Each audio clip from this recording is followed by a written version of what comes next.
শ্রীপুরের স্বেচ্ছাসেবক দলের নির্বাচনী সভা ও ডাক্তার রফিকুল ইসলাম বাচ্চুর সুস্থতা কামনায় দোয়া মাহফিল।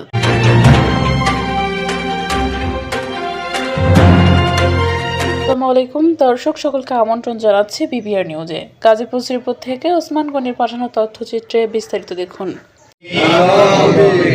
ربنا إننا آمنا فاكتبنا مع الشاهدين।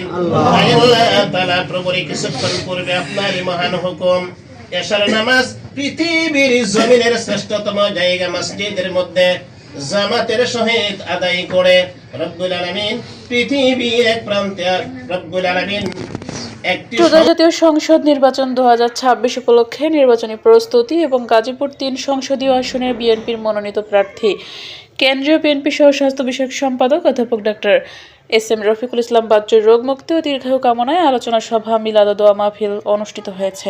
জানুয়ারি বিকেলে শ্রীপুর পৌর স্বেচ্ছাসেবক দলের উদ্যোগে কর্মসূচির আয়োজন করা হয়। উক্ত দোয়া ও মিলাদ মাহফিলে উপস্থিত শ্রীপুর পৌর স্বেচ্ছাসেবক দলের সম্মানিত সভাপতি নজরুল ইসলাম মিলন, সঞ্চালনায় ছিলেন শ্রীপুর পৌর স্বেচ্ছাসেবক দলের সদস্য সচিব শামসুল হক শ্যামল ভূঁইয়া। আর উপস্থিত ছিলেন যুগ্ম আহ্বায়ক সাকওয়াত হোসেন, যুগ্ম আহ্বায়ক হুমায়ুন কবির, যুগ্ম আহ্বায়ক সুমন আহমেদ পাপু, যুগ্ম আহ্বায়ক রিফাত রায়হান। উপস্থিত ছিলেন বিএনপি 7 নম্বর ওয়ার্ড বিএনপির নেতা মহসিন জাকারিয়া, পিয়ার আলী কলেজের সাবেক সদস্য সচিব তন্ময়, পৌর স্বেচ্ছাসেবক দলের নেতা ইব্রাহিম জলিল, এস.এম. রাসেল, জাহিদুল হাসান সুমন, নুরুল আমিন, হৃদয় মণ্ডল, পিটার মণ্ডল, স্বেচ্ছাসেবক দলের নেতা ওসমান গনি, ফরহাদ, হাশেম শরীফ, ছাত্রদল নেতা আলামিন শেখ, মেহেদি হাসান শুভ, কাউসার সহ আরও অনেকেই। এখানে বক্তারা বলেন, আসন্ন জাতীয় নির্বাচন গণতন্ত্র পুনরুদ্ধারের লড়াই। এই লড়াইয়ে গাজীপুর 3 আসনে ধানের শীষের বিজয় নিশ্চিত করতে শ্রীপুর পৌর স্বেচ্ছাসেবক দলের প্রতিটি নেতাকর্মীকে ঐক্যবদ্ধ হয়ে কাজ করতে হবে। তৃণমূল পর্যায়ে ভোটারদের কাছে ধানের শীষের বার্তা পৌঁছে দেওয়ার জন্য